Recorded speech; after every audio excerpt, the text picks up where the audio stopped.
Welcome back to the Round One Popular Opinions. It is that time of year. It is the time to be merry and the time, the time to dig into books. Are these crimes against literature itself? Are these crimes against me personally? We're going to see together. I've put on one of my favorite sweaters, which it might not seem like it because it's just gray, but it's supremely comfortable. I am currently starving because I decided that Christmas was the day to eat food that takes like 2 hours to make, but it lasts 3 days. That's my reasoning for it. So I will be starving for a little bit. Let's get into the worst books that I've read this year, and I will tell you whether like it was a personal thing or if it was like a I never want to see this book again, and if someone mentions it, I immediately know we're not going to get along kind of thing. I think it's a little bit less severe and visceral than in the last few years, like 2023. Obviously, famously, I had a strong dislikes and hatred for some books. Last year, I also don't think there was something that extreme, but if the worst book that I read this year is a book that I don't viscerally hate, then that's immediately a good thing. So let's get into it. This is way more fun to do than favorites because you just get flustered talking about your favorites, and there's only so many compliment words that you can pull out before it starts sounding stupid. Starts sounding stupid. I'm going to go in order, sort of, kind of. So, Emily Wilde, 2 and 3. I haven't actually finished 3 yet. Like, I will before the end of the year, but nothing's going to change about that. If Heather Fawcett is one of my favorite books of the year, then you know it was a good year because, like, even when I hate her, I don't hate her. So while I haven't finished book 3, I know books 2 and 3 are on the list. Emily Wilde 1 was fine. Like, it was just fine, and it was good enough to get me to, again, read the rest of her books, which I adore, and she's one of my favorite authors now. But books 2 and 3, not only did they not have to exist, I mean, I say that, again, like, as a hater, I hate the romance in these books primarily. The romance is what made me dislike books 2 and 3, because it develops and it actually becomes a romance, and all, like, hopes of it being vaguely a friendship and not a love story are out the window, obviously. I'd say that's actually the only reason I dislike it. Like, I like the writing style, I like the setting, I like the lore she did with the fairies and the fairylands and the creatures. Like, that's my favorite part of the books, like, by far. I don't like Emily and Wendell, together or apart. I might like Wendell if he was like a separate character, but also not really. I don't know. I don't like either of them, together or apart, but apart, at least I could appreciate their dynamic, whereas together, I don't like them in the least. Like, I actually dislike them quite a bit. So I don't even have like a complex thing to say about this. It's a shame. It's such a shame that there's a Heather Fawcett book that I hate, but these are like the prettiest books in terms of cover design that I've ever seen, and I love her writing and the research she put into the fairy lore, so I will always have them. I just don't know if I will ever put myself through reading them again. I only finished the trilogy because of my love for her. Like, if I'd read this, like, not liking Heather and this being the only series of hers that I've read, I would have stopped after book 1, that's for sure. Next one, again, not a visceral dislike. Not a visceral dislike. This is why I grouped them together, like Snow Country by I think Kawabata. I think that's the author. Yes, Nari Kawabata. I could be wrong. I didn't bother to check. Didn't bother to check. This is a hate video. I'm not going to be polite, but this was like the first, I think, Japanese person to win a Nobel Prize for literature, and I can see why it would win an award like that. However, at the same time, I did not like it at all. Like, not even one bit of it. I thought I might enjoy like the snow descriptions because but the Japanese don't really focus on atmosphere building. They really do focus, especially like in their classics, and I say I've read like 4 of them, maybe 5. They tend to focus on like the characters, on the societal impact on what's going on, not really they're not really environmental writers. So if there are like Japanese writers that are way more into describing nature and settings, do let me know because they're way more interested in the like interpersonal connections and relationships. I did not like anything about this actually. Like, it's a short book and I didn't find it difficult to read, but I also did not find it a pleasure to read, like at all, in the slightest. Didn't like the character work. I remember the distinct memory I have because like I read it quite a bit of time ago in the year. I really disliked the melodramatic air to it. And it could just be that I perceived it that way.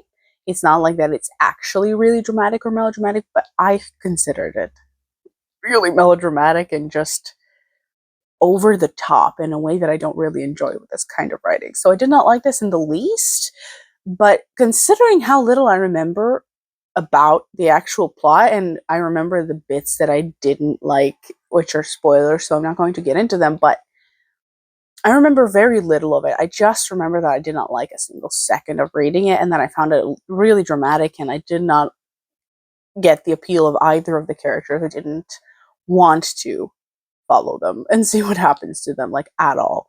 So, and there was no atmosphere writing because they just don't really like to do that.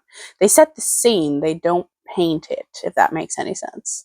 Still in this category of like just mild disappointments, and it wasn't really my cup of tea, we have A Fire Endless. This is a DNF, so I'll be very brief about it. I read River Enchanted and I was okay with it, mostly because of the setting, again, and the writing style. Did not care about any of the characters. And that really shines in book 2, because book 2 requires you to care about the characters. I think I read like 200 or 300 pages, like quite a bit of the book, and it was like a chain stuck to my ankle. Okay, like I despised it. Like I saw it waiting for me, and I immediately wanted to do anything else. Like I could not force myself to give a singular flying fuck about what the characters are up to, what they're doing, what they're feeling. Like not a singular one. So I put it down. I flipped through to the end, and I read, I think, like the last 50 pages, and that just made it worse. I'm so happy I didn't force myself to like slog through, to trudge through the bit that I skipped in the middle, because to get that ending for the absolute amount of misery I was going through reading it, I would have been very angry. Very angry. And I think I actually sold A Fire Endless, but I didn't sell A River Enchanted, which I don't know why. I'm not going to read River Enchanted again, but you never know. You never know. I might. This was a little bit difficult to talk about because, again, short story collections are like a whole kettle of fish. And that is Gift of the Magi, which is a short story collection, and I don't know what the author is. Again, this is why I put them on the screen. Gift of the Magi. What do I even say about that? I actually wrote notes about each of the stories in like the notebook that I have while I read. I don't write in it a lot of the time, but when I do have something I want to yap about, I do like write it down. I did not like much about this. Again, the fact that I couldn't tell you the stories that I liked, but I could tell you that of like 12 stories, I liked maybe like 4. I know that that's about the ratio of my enjoyment of this book, and I know that the titular story, The Gift of the Magi, I thought was abysmal, like horrendous. Like I hated the titular story of this. The problem with these these kinds of videos is that I have to give you reasons why I didn't like something, but often the reasons are spoilers. I just have to retell you the story to tell you why I did not like it. But point being, the titular story, I did not enjoy what it was trying to like put as its central message, how it was told. Half of the messages in the stories I did not like in the least at all. It is most definitely not my cup of tea. But again, it wasn't a visceral hatred. It was more of a, there's a difference in like and personality and value system between me and this author. So I can see why someone might like it, but I did not. The next category is going to be, actually, I didn't expect much of this, and I was proven right. Okay, so the first thing we're going to be talking about is The Secrets of Thistle Cottage. I already talked about this in my like second wrap-up. It commits the sin that almost every book of this genre does, where you have like 2 timelines, one historical and one like present day, where the historical one is significantly more interesting and why you want to keep reading the book, but it's the one that's underutilized because the main story is like the one in modern day. It happens here too. So like I didn't expect much of it, but I was surprised that I finished it quite quickly. Actually, like I was reading the ebook of it, and again, I don't read really ebooks like happily, voluntarily, and quickly. So whenever something engages me at least to the point where I can read it that quickly, that's immediately like, you know, a good thing. So it is on this list because it's by no stretch of the imagination something I would recommend or say that I liked or even give more than 2 stars to, which is what I think I gave it. It just wasn't very good, and it was very predictable, and like everything happens exactly how you think it will happen, and it feels tropey in a way that like isn't easy to describe, you know? Like when an entire book feels tropey. What I mean when I say that is that like literally every aspect of the story, from the characters to the relationships to the reveals to the historical narrative tying into the modern one, literally everything happens exactly how you would think it would happen. That's what I mean by like a tropey cliche book. It feels like it plays by the rules of the type of book that it is. Like to a T. Okay, like nothing about it was different at all. Like I feel like if you wanted to read a book like this, you could find like 1,200 of them, is what I'm getting at. So while it wasn't like the most atrocious thing ever written, I think someone could easily enjoy it, and maybe someone who, I don't know, is either new to reading or new to the genre or new to any type of thematic exploration like this would enjoy and would find fun. Maybe someone who really reads contemporary would find it fun because there isn't that much of the historical stuff. And I think it would be fun for someone. It just most definitely is not for me. So it falls into the category of it was kind of actually exactly what I expected it to be. The second one of this kind that I also talked about recently is actually In the Company of Witches, which is also exactly what I expected it to be. It's a like a campy, predictable, very, very American USA story. Okay, like if you're not from the US, when I say the story is very quintessentially American, I think you know what I'm getting at. So it was exactly what I expected it to be. I didn't expect to be like it's a cozy mystery, okay? A mystery, mind you. I didn't expect it to be not only underwhelming, but outright stupid. If you want to know like the spoiler section for this, I actually do talk about it and why I didn't like it in that specific wrap up. Like I get into the spoilers of why I thought the reveal was the stupidest thing I've ever read, or like one of them at least. So as a mystery, it fails. Okay. But as like a setting, as I suppose not as Gilmore Girls. I know everyone likes to say like Gilmore Girls, but make it mystery. It actually reminded me, and like this is just because I watched that film this year, but of Mystic Pizza, where it just feels like it's so contained in the setting and the characters and like that specific vibe. I wouldn't actually call it Gilmore Girls because I feel like that leans a lot into like the relationships and the school aspect of it, which is strange because I know people like it for the small town vibe, but I don't know what I'm getting at. I just don't love the Gilmore Girls comparison, but that could be because I don't like Gilmore Girls. So either way, this is also predictable, but goes beyond predictable. It goes into stupid.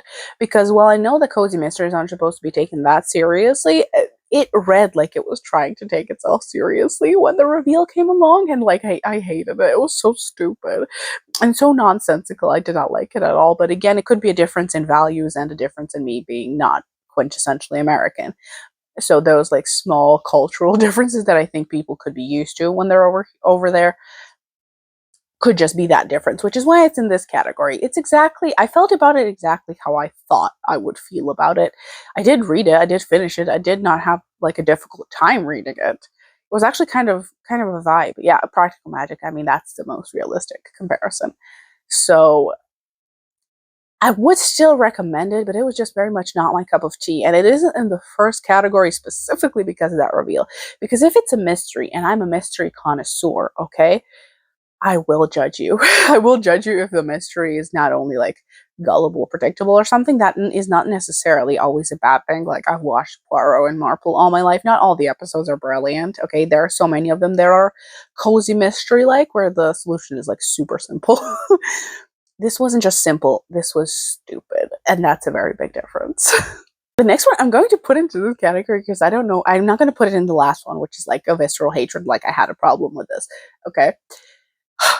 The Road to Avalon.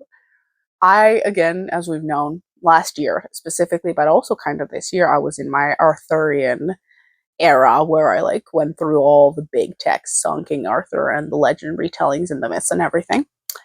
And I came to The Road to Avalon because I was like kind of tired of the dry way that the legends and myths are usually written and presented, which like that's not a criticism. I love almost all of them that I read, but they're not gripping you like a story. They're gripping you like almost like a fictional history. Okay, like I wanted a story. I wanted the characters to feel alive, not like just archetypes of King Arthur and Merlin.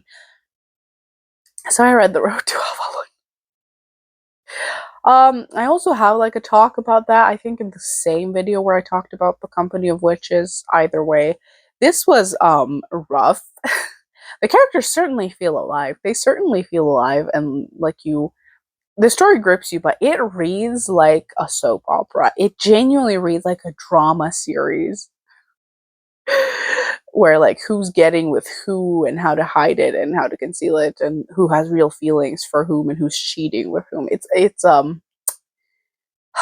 was technically exactly what I wanted, which is why it's in this category. Okay, like I wanted a less serious, more dramatic characterization of these people, you know, that I could have kind of fun reading about rather than just digesting a dry story. But and I will say, spoiler or not spoiler, this is like something that you realize very early on. It is something that's prevalent in the legend, but it's never like presented as romanticized as it is here. The incest part of the King Arthur legend, where it's like it depends on the legend who there was incest with, whether it was Arthur and like Morgan Le Fay or Arthur and Morgause. It's always like one of his sisters, basically, or aunts. Depends on where you read it from. It was not fun. It was not fun to read. I will say, like no amount of sugarcoating and making them actually real characters who are really in love and do love each other and can like communicate via their thoughts. No amount of that, okay, is going to make me enjoy reading an incest storyline. Here it's even worse. I will give you that as a spoiler because again, not a spoiler. None of this is like a shock when you read the book. It's like you almost know it's going to happen as soon as the two characters meet. Here, she's not his sister. She's his aunt. And they have the same grandfather. They have the same grandfather, okay? And they're like the same age. I think he's older. They have the same grandfather. Merlin here. Merlin is their grandfather.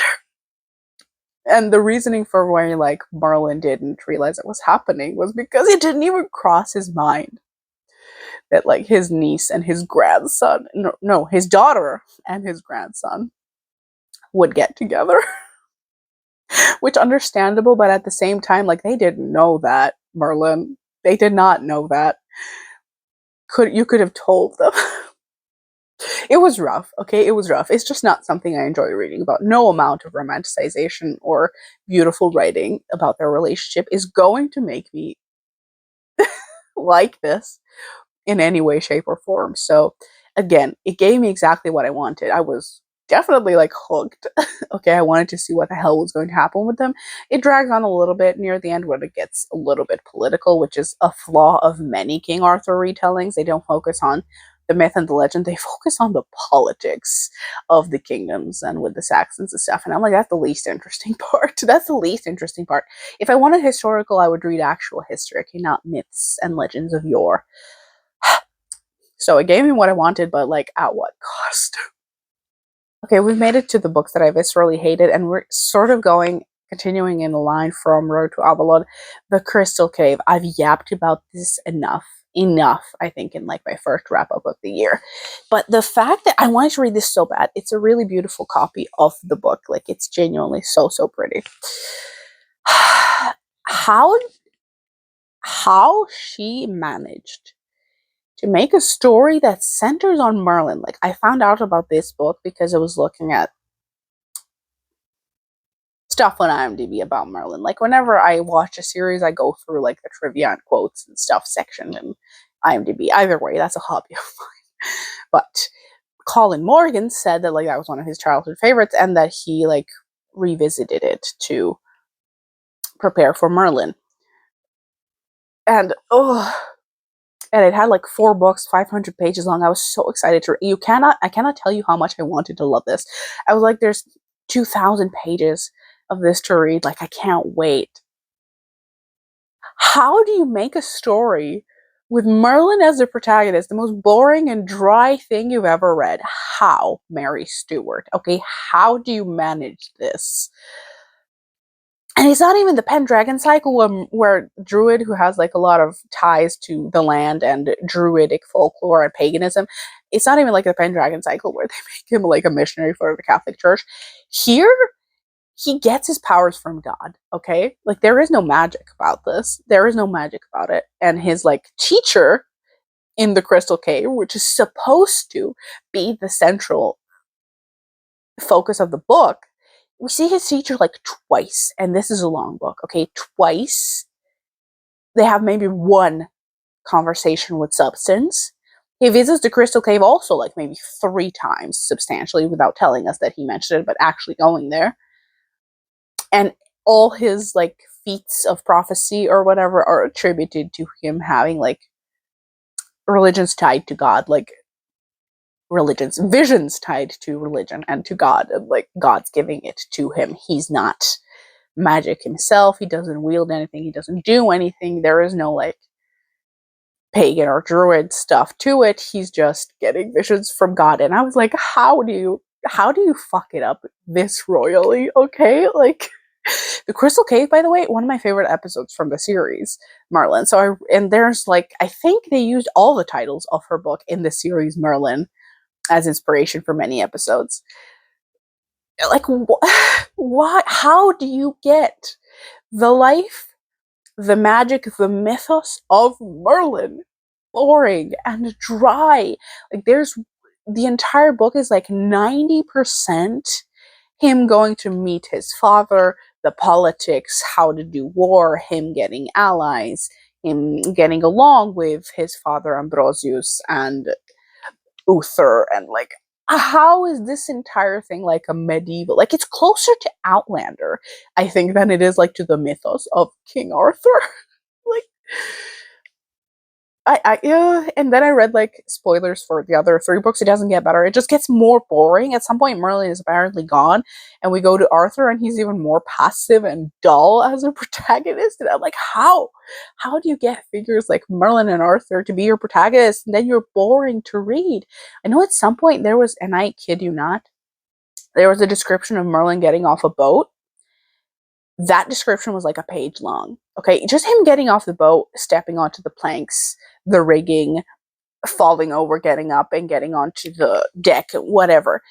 The description of him getting off the boat and onto shore was at least a page long. And at that point, I was like, we've lost the plot. We've lost the plot, Mary. What are you talking about? Okay. How am I bored right now? I'm your target audience.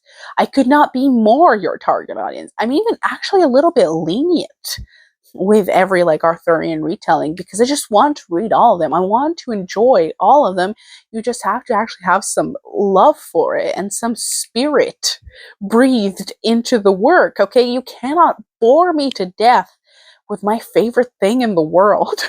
Like, it's so difficult to do that. Like, Road to Avalon, I would read it 3 more times before I ever read this again. Okay, and it was heartbreaking to me. And the worst thing, and we will get back to that with another of the books that I read this year, when female authors are severely misogynistic, it always sort of like takes me for a loop. I'm like, what do you mean you're misogynistic? Why are all your female characters horrendously written? And the way men view them is horrendously written. It felt like, honestly, if I didn't know a woman wrote this, I would have felt like, God, this is such a men writing women book. Like, God, it was awful. It was horrendous. Okay, and apparently it also doesn't get better. It doesn't get better. All of the women in the series are horrendously written, apparently, which I didn't know, obviously, but other people who read her books said it's strange and they don't know why she wrote it that way, because she usually writes like romance, or writes romance and women well in her other novels. So, like, why, Mary? What happened? What happened?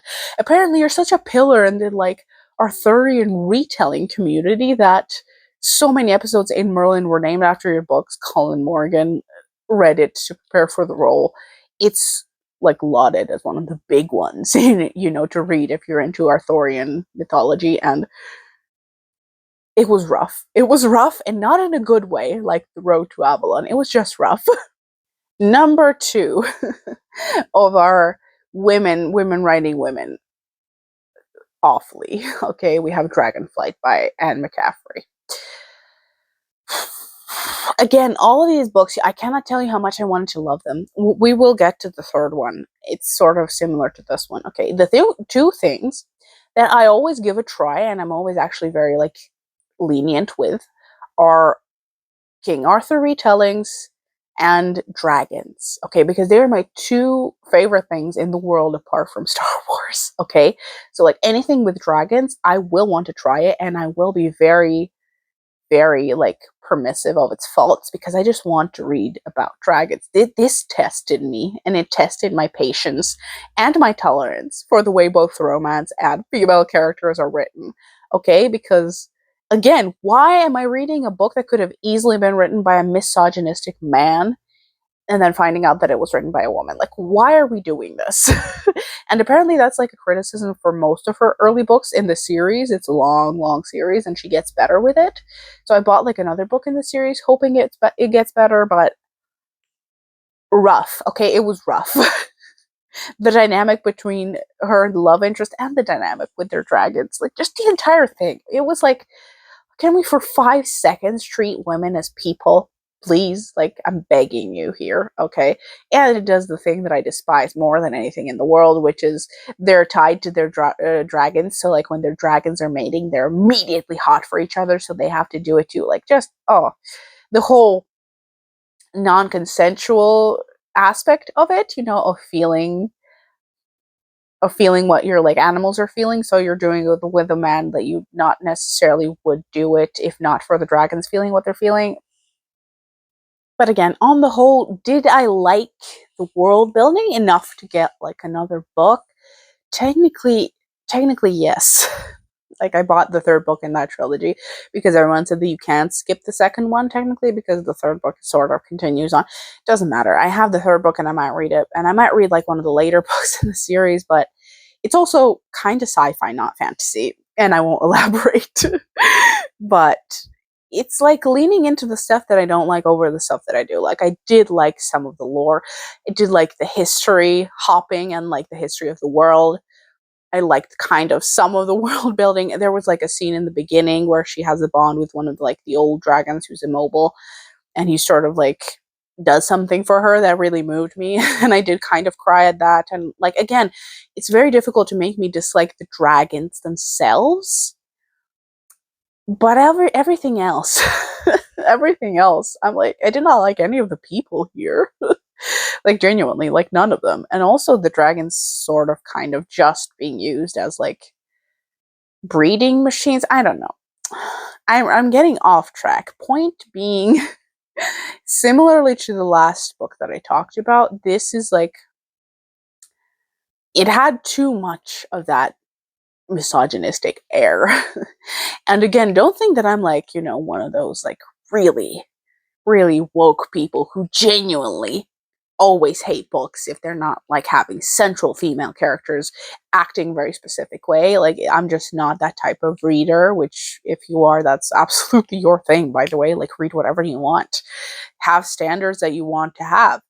I'm not that type of reader, so it takes a lot for me to actually really say that the problem with the book was how it treated women. Like, it has to be really bad, really like negative feeling in my mouth for me to actually like highlight it as a major problem, you know, like not just a side comment that happened because the book was written like 50 years ago, you know, like it genuinely is like woven into the plot and how the characters are written and treated that bothered me. It just felt, I don't know if it was better than Mary Stuart because at least like at least the women weren't like just downright horrible and irredeemable here. But I just did not like it.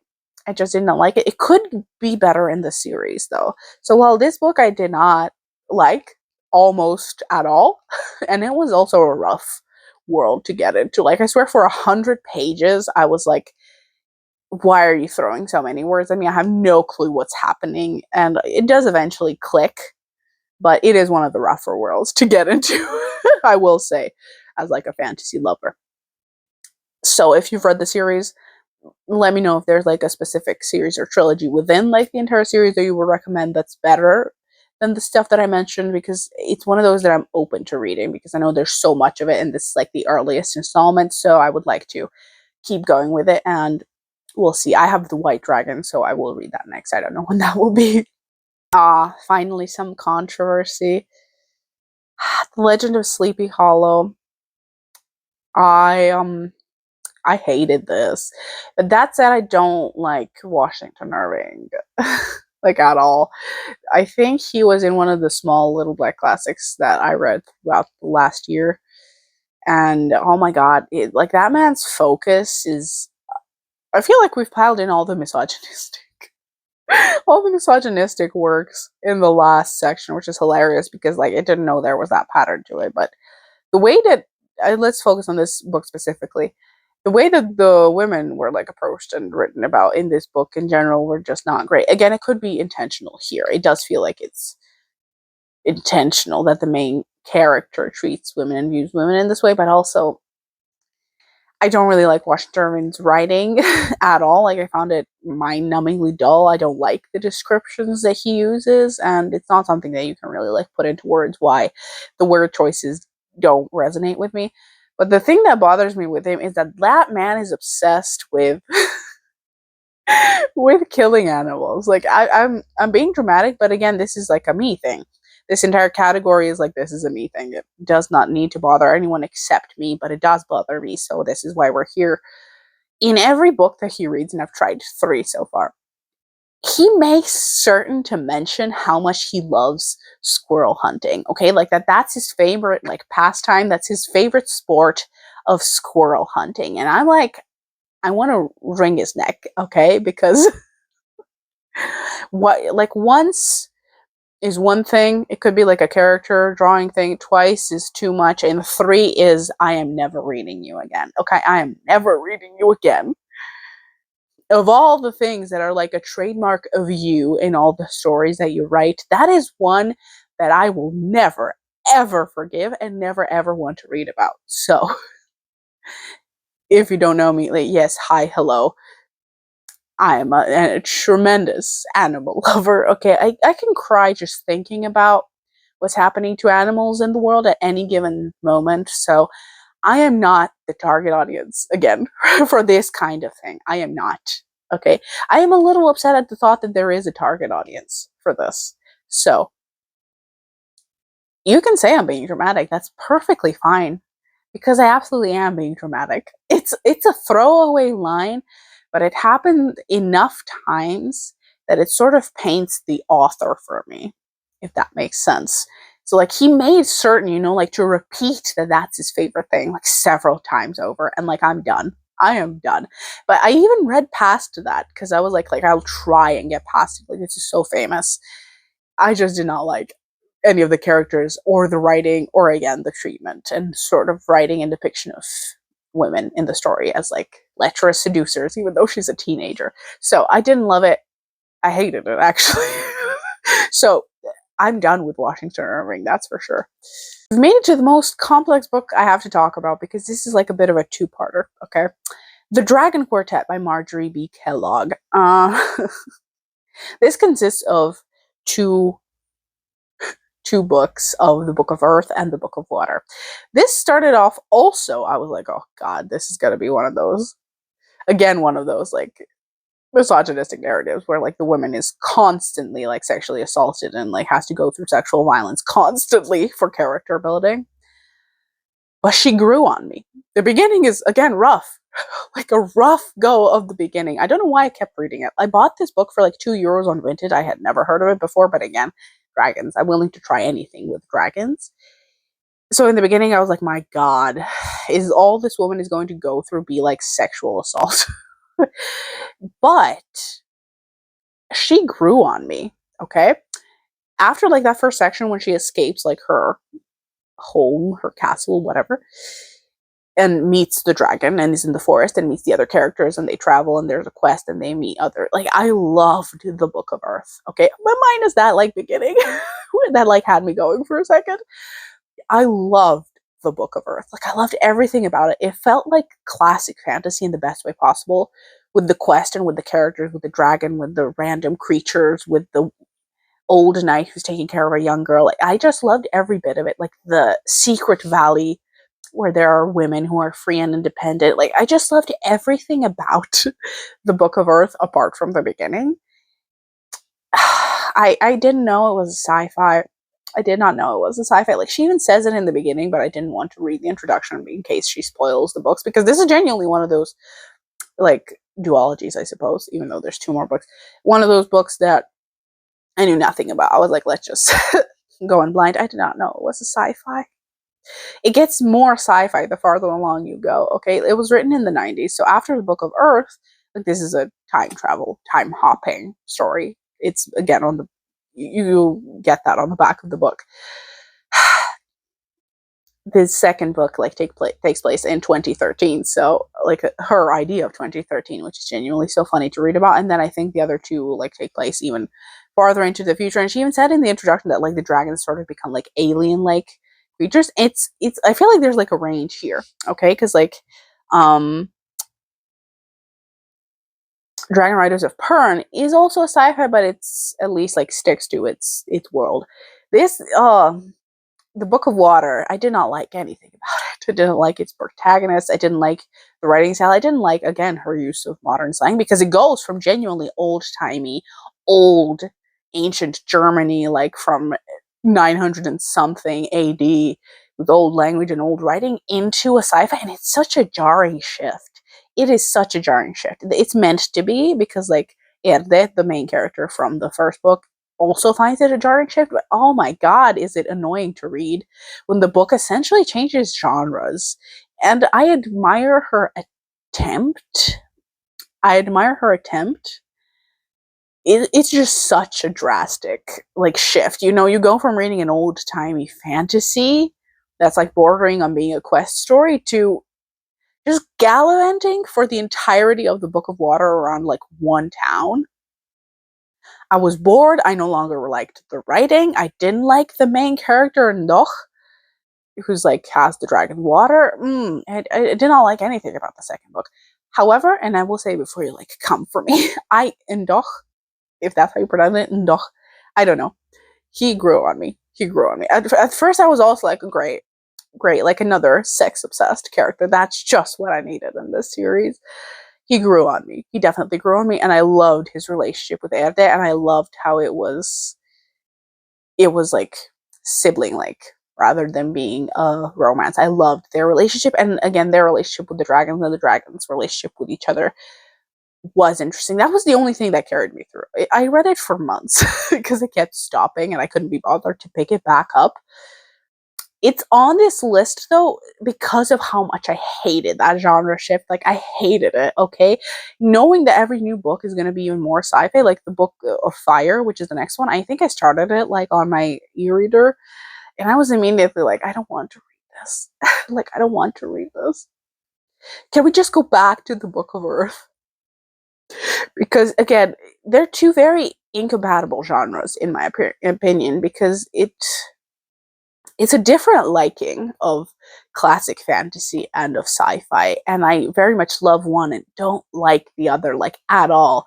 So that shift is like, again, I personally didn't vibe with the shift. I did not like it. Okay, so while it's not off the table that I will read the Book of Fire and the Book of Air, because I'm kind of interested in where she's going with it. And I think the problem with this is that I read them back to back. I think I needed to like give it time in between. That often happens with a lot of series that have like tonal shifts or perspective shifts or genre shifts, where if you read them back to back, that happened to me with Dune too, when I tried to read like Children of Dune right after Dune Messiah. I was like not into it at all. And then time passed and I read the entirety of Children of Dune and loved it. I needed to give, I think, myself some time. So like the second half that I read, like sort of at once, I liked a lot more because I felt like a lot of time had passed since the Book of Earth. So the shift wasn't as dramatic. But again, it was just such whiplash. I for that first chunk, I was like, I finally loved you, Marjorie B. Kellogg. Okay, like I was finally there with you. And then you do this to me. Like it was just, it was again a miserable experience. That's why it's on this list. So while the Book of Earth, it wouldn't go into my favorite books of the year, but I loved the Book of Earth. In the end, I ended up loving it. It feels like a completely different series that's sort of like tangentially related to the rest of the series, I suppose. So like, how do you recommend a book that's half sci-fi, half classic fantasy to someone? It's a strange thing to recommend. So I wanted to keep this one for the end because it was both a good and a bad surprise, but I cannot ignore that it was definitely one of the worst reading experiences that I had this year, because it just felt like, are you dicking me around right now? Like I finally got used to and liked what you were giving me, and then you completely threw that out the window and did another thing entirely. So that's why it's here. The fact that that is it is beautiful. Okay, beautiful. It was really positive reading year, but I will tell you why it was a really positive reading year. I reread so much this year. Okay, I reread, we will get to that, Witch Hat Atelier 3 times. I reread The Witcher. I reread, I think, Star Wars. No, that was last year. I reread some of The Wheel of Time. I reread Catherine Arden. Like, this was a year for rereads, okay? Because, again, last year was such a miserable one for me that this year I was like, if I'm not enjoying something, if I need a comfort read, if I need something that, like, I know well and love well, I will be indulging myself this time around. So, it was like a big year for rereads, which is why there weren't that many horrible books to make it onto this list. But also, I'm very happy to report that now that I've curated my reading a little bit more, there aren't no longer like abysmal books that I despise. You know, I'm never like coming within a foot, within a mile of a book like Pillars of the Earth. So I suppose we've eliminated that from our repertoire, I suppose. That's why the books this year aren't like as dramatic, because like even thinking back on all of them now, like some of them I had a miserable time with, some of them bored me, some of them annoyed me. None of them I despised viscerally, you know, where I like wanted to hurl them out the window and never see them again. So that's a good thing. That's a good sign. And I hope you enjoyed it. What are the worst books that you've read this year? I always love hearing everyone's worst books of the year, because I feel like you get more articulate when you talk about why you didn't like things rather than why you did like things, because I feel like why you do like things is a bit more subjective, whereas the things that you didn't like can be subjective but can also be objective. I don't know what I'm aiming at. I am starving and I have to go eat. So I will see you in the next video, which will be the favorite books of the year, and then I will see you in 2026. So look forward to best books of the year if that's something that you prefer. I will see you in the next video.